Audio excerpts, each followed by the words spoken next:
Madam so ఈ రోజు ఉదయం అక్కడ సింహాచలం శ్రీ లక్ష్మీ నరసింహస్వామి అప్పన్న స్వామి టెంపుల్ లో చాలా దారుణంగా ఒక ప్రమాదం జరిగి 8 మంది చనిపోవడం జరిగింది. ఎలా చూడొచ్చు మేడం?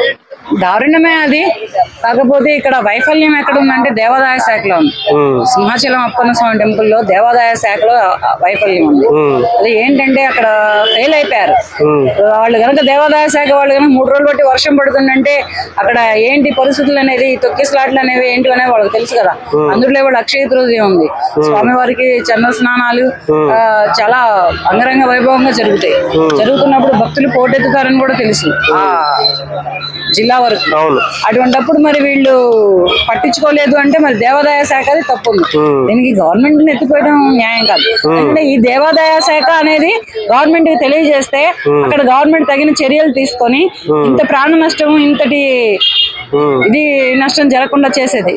కానీ మరి ప్రకటించారు, గవర్నమెంట్ అయితే ప్రకటించింది ఏమనంటే కుటుంబానికి 2 లక్షలని, గాయాలైన వాళ్ళకి 50,000అని.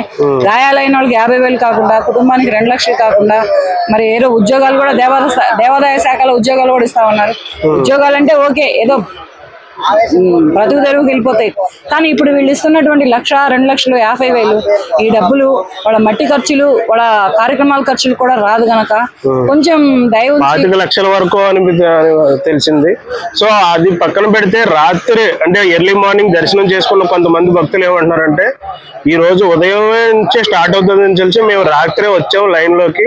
కనీసం అక్కడ క్యూ లైన్ ఎక్కువగా ఉన్నప్పటికీ అక్కడ లైట్లు కూడా అరేంజ్ చేయలేదు. నైట్ టైము చాలా దారుణంగా అనిపించింది. ఒక పక్క మేఘాల మబ్బులు వర్షంతో ఉంటే ఇక్కడ లైట్లు కూడా పెట్టకుండా అని చెప్పేసి ఎందుకు జరుగుతుంది మేడం అట్లా ఇట్లాంటి పరిస్థితులు? మొన్న తిరుపతిలోనేమో 6 నెలల జనవరిలో కనీసం 6 మంత్స్ జరగకముందే మళ్ళీ ఇలాంటివి జరుగుతుంది. హిందూ టెంపుల్స్ లో ఎందుకు అసలు ఇట్లాంటివి, అసలు ఎందుకు నెగ్లెక్ట్, ప్రాణాలు పోయే వరకు ఎందుకు తీసుకొస్తున్నారు అసలు? అది టైం ఒకటి బ్యాడ్ టైం అనుకోవాలి. ఇంకోటి ఏంటంటే ఈ దేవాదాయ శాఖ వైఫల్యం కూడా ఉంది. వీళ్ళు విఫలమయ్యారు ఇక్కడ. వీళ్ళు కనుక గవర్నమెంట్ కి చూపించి ఇది పరిస్థితి, ఇక్కడ ఇలా నిర్లిస్తున్నాయి గోడలు, ఇక్కడ ఇలా పడిపోయేటట్టు ఉన్నాయి, ఇవి పడిపోతే రేపటి రోజు జనాలకి ప్రాణ నష్టం జరుగుతుంది, ఇట్లా దెబ్బలు తగిలే అవకాశాలు ఉన్నాయని వాళ్ళు చెప్పినట్లయితే గవర్నమెంట్ చర్య తీసుకొని ఉండేది. ఇక్కడ ఈ 2 ఊర్లలో, ఈ 2 విషయాలలో దేవాదాయ శాఖ వైఫల్యం ఉంది, విఫలమైంది అక్కడ. దానికి మాత్రం నేను దేవాదాయ శాఖని చాలా తీవ్రంగా ఖండిస్తున్నాను. ఇప్పుడు పోయిన ప్రాణాలు తీసుకొచ్చిస్తుంది ఆ దేవాదాయ శాఖ, తెచ్చివ్వలేదు. మరి పోయిన జరిగిన గాయాలని, తగిలిన గాయాలని, జరిగిన నష్టాన్ని తీసుకొచ్చిస్తుందా?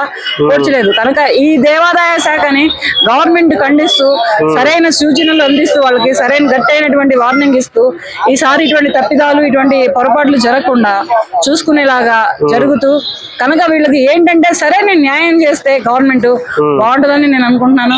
పవన్ కళ్యాణ్ గారు ఎక్కడ న్యాయం జరిగినా, ఎక్కడ ఏది జరిగినా ఉరుకులు పరుగుల మీద, ఆగమేఘాల మీద వెళ్ళి అక్కడ వాలిపోతారు. అలాగే మన కూటమి ప్రభుత్వం కూడా చాలా చాకచక్యంగా వ్యవహరిస్తుంది.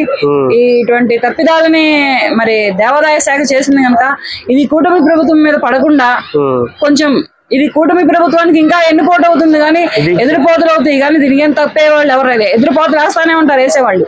వీళ్ళన్నింటినీ పట్టించుకోకుండా ఈసారి ఇటువంటి సంఘటనలే కానీ, ఇటువంటి దుర్ఘటనలే కానీ జరగకుండా కొంచెం సరైన జాగ్రత్త తీసుకొని గవర్నమెంట్ ఎప్పటికప్పుడు అప్డేట్ తీసుకుంటూ, దేవాదాయ శాఖలే కానీ ఏ శాఖలైనా కానీ ఎప్పటికప్పటికి గవర్నమెంట్కి అప్డేట్ ఇస్తే గవర్నమెంట్ తగిన చర్యలు తీసుకుంటుంది. కానీ ఇక్కడ వైఫల్యం, విఫలమైన మాత్రం అయితే అక్కడ లోకలర్స్ చెప్పే విషయం ఏంటంటే గోడ కట్టిన కాంట్రాక్టర్దే మెయిన్ తప్పు.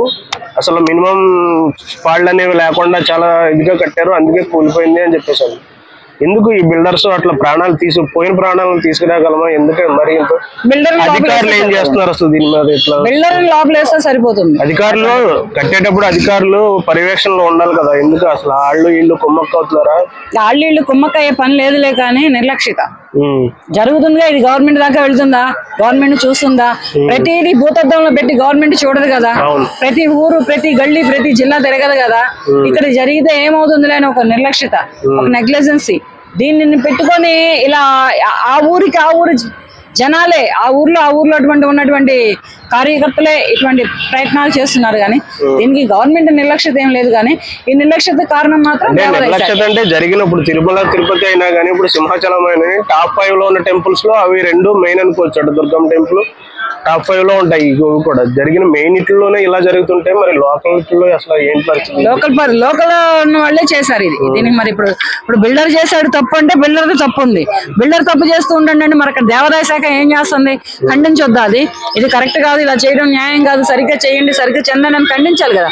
ఖండించలేదు అంటే అక్కడ వాళ్ళు కుమ్మకై వాళ్ళు ఇదయ్యి ఇటువంటి ప్రాణ నష్టం చేశారు. కానీ ఇటువంటి ప్రాణ నష్టం జరగకుండా ఈసారి దేవాదాయ శాఖకే కానీ, ఈ కట్టిస్తున్నటువంటి బిల్డర్స్కే కానీ, అక్కడ చర్యలు తీసుకుంటున్నటువంటి అధికారులకే కానీ సరైన వార్నింగ్ ఇస్తే గవర్నమెంట్ చక్కగా వస్తారని నేను కోరుకుంటున్నాను. Okay madam, thank you.